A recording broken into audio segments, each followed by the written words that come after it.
লঙ্কা premier লিগে দল পেলেন মুস্তাফিজ। দুর্দান্ত এক আইপিএল মৌসুম শেষ করেছেন মুস্তাফিজুর রহমান। নিজেকে নতুনভাবে চিনিয়েছেন বিশ্ব দুয়ারে। চেন্নাই সুপার কিংস যেন মুস্তাফিজকে পূর্ণ জন্ম ঘটিয়েছে।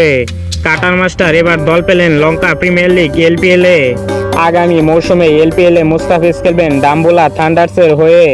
দলটির আইকনিক ক্রিকেটার হিসাবে খেলবেন বাংলাদেশি তারকা। নিজেদের ফেসবুক পেজে আজ সোমবার 13 মে ফিজকে দলে নেওয়ার বিষয়টি নিশ্চিত করেছে ডাম্বুলা। বাঁহাতি এই পেসারকে পেয়ে বেশ উচ্ছ্বাসিত দলটি।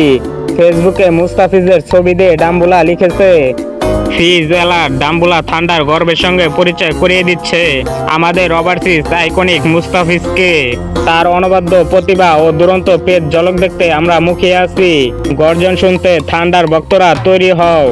এলপিএল এর পঞ্চম আসর শুরু হবে আগামী 1 জুলাই, শেষ হবে 21 জুলাই। এখনো নিলাম অনুষ্ঠিত হয়নি। এর আগে মুস্তাফিজকে সরাসরি দলে নিয়েছে ডাম্বুলা। আইপিএল এর পর এবার এলপিএল এ মুস্তাফিজ কেমন করেন সেটি দেখার পালা। মহেন্দ্র সিং ধোনির পরিচর্যায় নিজেকে মেলে ধরা এই তারকার সামনে সুযোগ বিশ্ব দরবারে আরেকবার বাঘের গর্জন শোনানোর।